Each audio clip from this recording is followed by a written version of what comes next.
Hamish Chandler couldn't be here with us today, but he's going to join us via live video link to give his presentation. We can all kind of assume what happened there. Anyway, Hamish.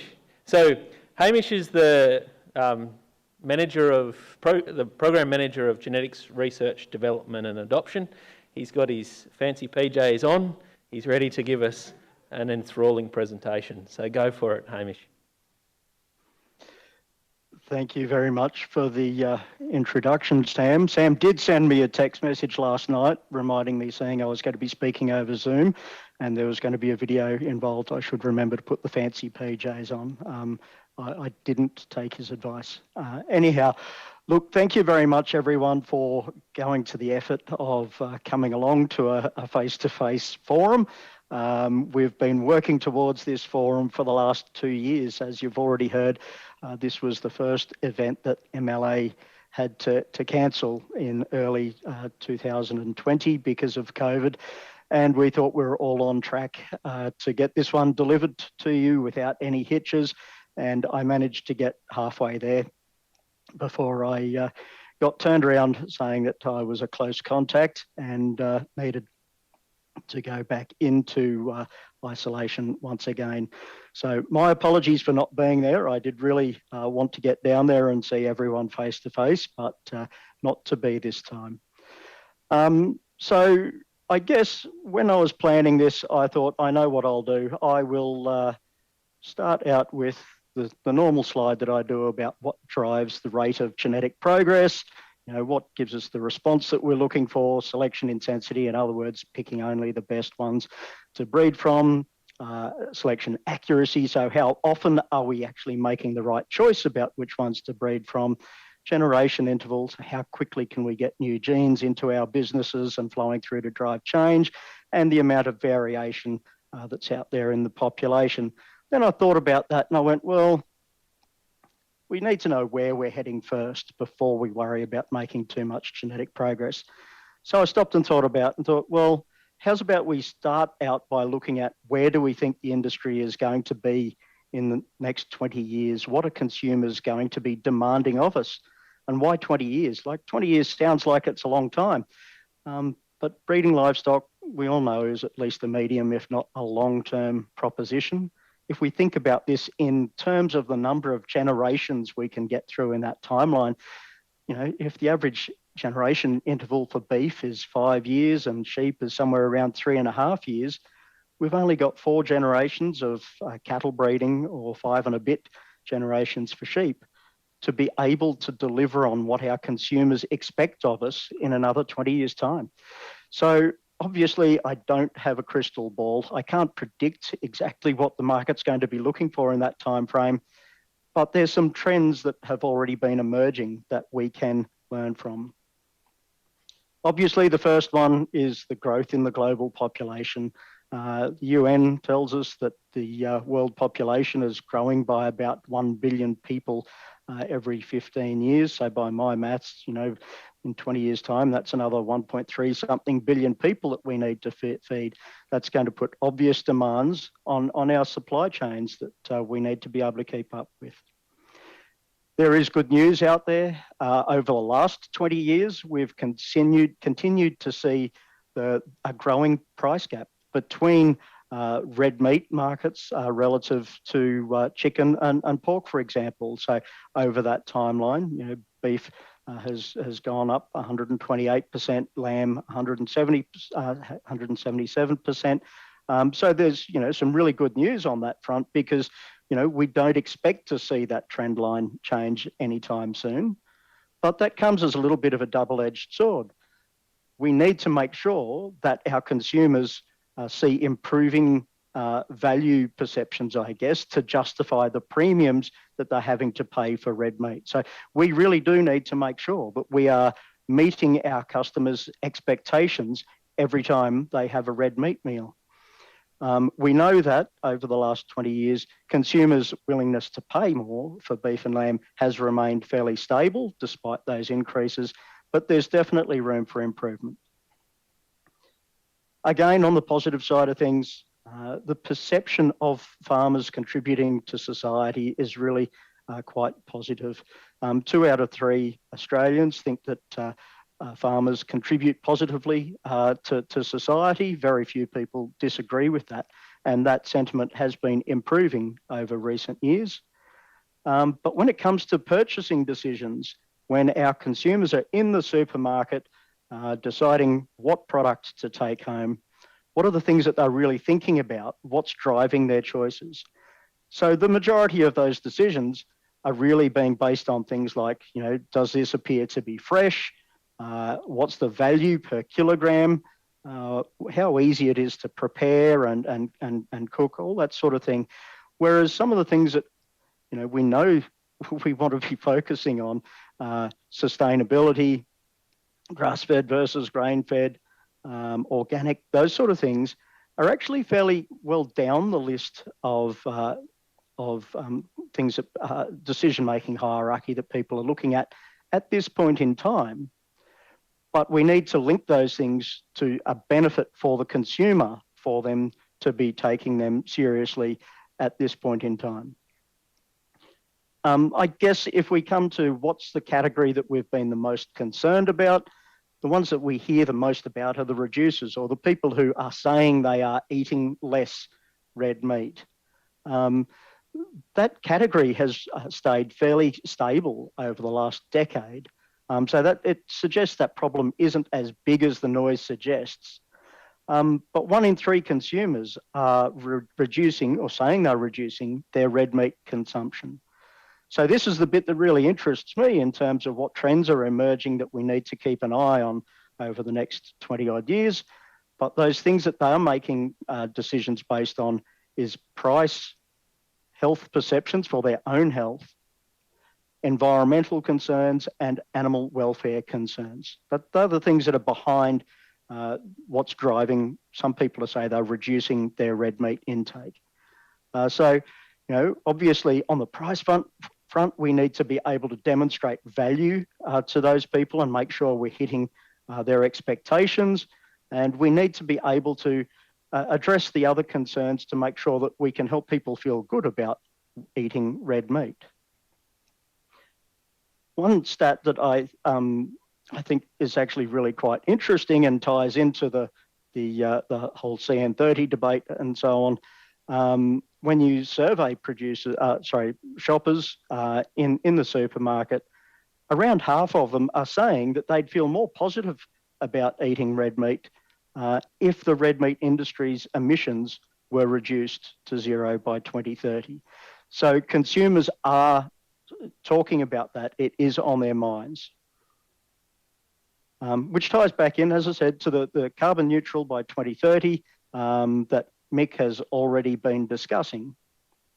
So if all of these trends that I've been talking about continue to develop over the last 20 years, I think it's fair to say that our social licence to operate will be of much greater influence, much greater importance to our industry over the next 20 years. I personally don't think that there will be a focus on carbon neutrality, but I think that's going to be a given. It's going to be something consumers will have expected has been addressed by then. It's not going to be an aspirational target by that point in time. But we will be seeing a stronger emphasis in 20 years, I think, on a much broader definition of sustainability, including things like animal health, animal welfare, and also important being consumer well-being. So what are new technologies going to mean for us over that timeline as well? So obviously we're expecting that there's going to be a lot of new technologies that are already in development that we can make use of over the next 20 years. And some of those are going to make our operations much more efficient, much easier to manage, mean that we've got a lot of extra data to make decisions on that we haven't got good access to now. At the same time, however, I think it's also going to mean that we're under a lot more scrutiny about what we're doing than we have been to date. So obviously we've already been seeing that with social media and so on, and animal welfare groups. But over the next 20 years, I think we will be seeing a lot more scrutiny also from retailers and consumers who are expecting to see that we're able to deliver on the things that they're demanding. So I think we'll probably be seeing a shift towards traceability and evidence to support product claims will be driven by brands rather than by legislation. We'll see use of tools like blockchain to support the transfer of data across different sectors of the supply chain to be able to satisfy those consumer demands. I think this one probably goes without saying, but we're going to see cost of production continuing to increase. It's very much been in the news lately that talking about the rise of rural property prices, increasing cost of production when it comes to fertiliser and Roundup. I think the last time I bought Roundup it was about $18 a litre. So the cost price squeeze is going to continue. Land prices will go up again. There is going to be more competition for resources, labour costs, input costs will continue to rise.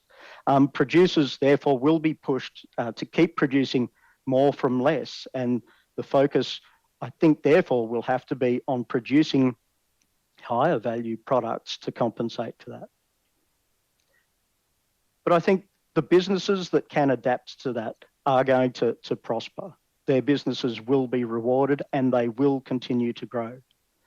So maybe this is where I'm getting a little bit too crystal ballish and I probably shouldn't, but I think over that timeline, we will most likely see that means fewer but bigger seed stock producing businesses. Quite possibly with a rise in the number of breeding companies similar to what you've seen in the more intensive industries. These companies are going to be able to utilise new genomic tools, new reproductive technologies, and that may mean the disappearance of some of the more traditional multiplier levels within industry. Major retailers will further develop their branded products to meet consumer expectations. I think the breeding companies will probably be focusing their breeding programs on supplying those branded products. And I think that's going to mean a more sophisticated approach to balancing emphasis on production per hectare, price per kilogram produced, and cost of production. Most likely there'll be bigger alliances between breeding companies, growers, finishers, feedlots, processors, retailers. Those things will develop more over time, with technology again helping link between those different parts, those different sectors. I think breeds will definitely still exist, but they will need to align with branded products and supply chains in order to survive. What's this mean for us on farm and our genetic selection practices on farm? Some of it doesn't change, but it may intensify. So I think we will continue to have a focus on traits that influence the core drivers of our profitability. Productivity, so reproduction, growth, yield, price of product, things like marbling intramuscular fat that influence what our consumers think of the taste of the product, cost of production, so mature size, feed intake. There will be increasing focus on sustainability traits, so more focus on feed efficiency and traits like methane as they develop further. And I think there'll be new focus on welfare traits, so things like survival both in our breeder flocks, breeder herds, survival of the progeny of the lambs and calves hitting the ground, focus on things like heat tolerance, disease and parasite resistance, structural traits, recessive defects. I think all of those things will grow significantly. So what's already in place, what's already in progress to be able to help us meet these needs as an industry? So I think over an extended period of time, we have been doing some of this work already. So obviously the development and delivery of better breeding values for traits that breeders are already familiar with. That's something that we've been investing in for a very long period of time, but continues to grow and really ties back to that first slide I put up about how do we improve our accuracy of selection. Developing genomic technologies to allow more accurate selection of animals sooner, much earlier on in life than we've been able to do, but particularly for hard to measure traits, many of which Mick was just talking about. In addition to that, we have been investing in and will continue to invest in making systems easier to use and developing a better infrastructure to continue improving on how we deliver genetic evaluation information. So those of you who are involved in sheep genetics would no doubt be aware of the database redevelopment work that the sheep genetics team has been doing and how that's going to be rolled out to help you as breeders submit data into the genetic evaluations, help us with our ability and efficiency of managing that data to run evaluations, and then better report information out to you as the users of that system to help you make better genetic selection decisions. In addition to that, continuing to work on improving the delivery models for commercial service, I guess, of providing genetic evaluation services so that we can better meet breeders' needs as the users of the technology and enable things like multi-breed genetic evaluations so that people can choose the right ram or the right bull for their needs that suits the markets that they are trying to supply. So also have been working on and will be continuing to work on developing new genetic selection tools for different parts of the supply chain. So we've already been seeing differentiation, I guess, of products where we've got the full single-step breed plan or single-step sheep genetics evaluations where we're using all of the pedigree information, performance information, and genotypes all at the same time to get the highest possible accuracy of breeding values for the seed stock sector to drive as much progress as quickly as we can. But there's the development of genomic breeding values that can be used for more simply in commercial breeding contexts where for higher value supply chains, we can use that information to better determine which heifers stay in the herd for breeding from and that sort of thing to improve our accuracy of selection at the commercial level, and also the development of profiling or benchmarking tools at the flock or herd level. So we've already got flock profile in place, and now there's new products that will allow us to do similar things for commercial herd benchmarking for cattle. So the image at the bottom of the screen there is really out of the Northern Genomics project that we've been running with University of Queensland, where you can see there that, say, for the weight traits, the majority of the animals in that herd are in the bottom 20% of the type of animals that they're being compared to, where for condition score, the majority of their animals are actually at the top end of the industry for being able to measure, maintain body condition. So, you know, we have got a range of different tools that can target and improve genetic progress across different parts of the industry. And of course, we cannot forget about supporting the greater adoption of genetic technologies and use out in industry.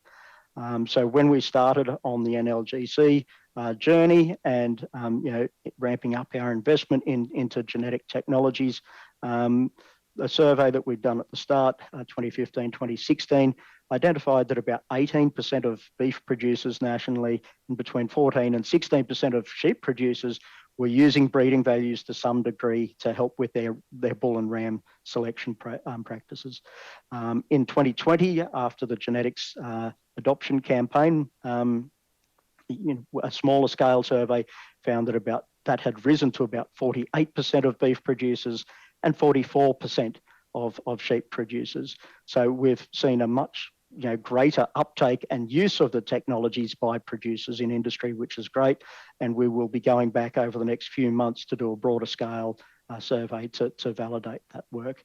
On the adoption front, obviously, Keely will be talking this afternoon in a bit more detail about what's been happening in the adoption sector, and then tomorrow you'll be hearing about the Bred Well, Fed Well redevelopment as well from Karis and Chris.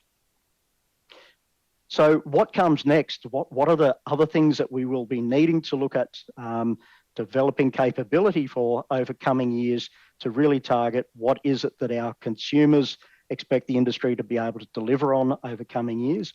And we know that there's still a range of things that we could be working on, we should be working on. So more work around methane and other carbon traits, and more work in the feed intake, feed efficiency across a wider range of parts of the production system, immune competence traits, better ways of dealing with reproduction and survival, better ways of addressing sustainability, welfare, resilience, ability to deliver real-time information based on genomic tests.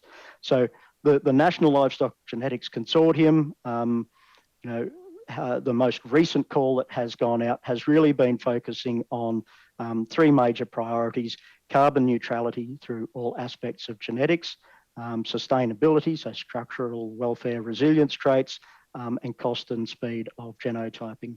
But I'll leave the rest of that discussion for Peter to talk about next up. So in summary, just to wrap up, I think over the coming years, it's critical for people to continue doing some things that I hope you've already been doing, but understand what are the profit drivers in your business and how do you best select for them.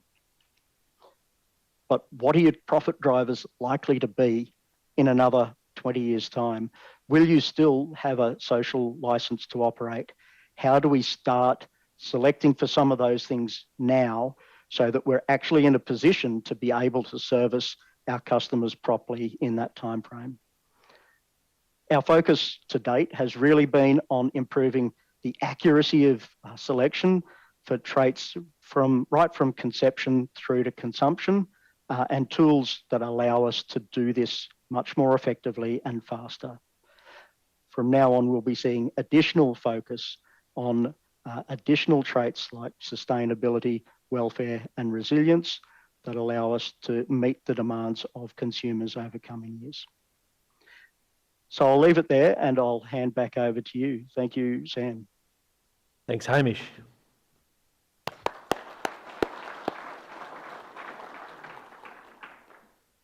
Okay, so hopefully Hamish is still there in the background. Can you still hear us, Hamish?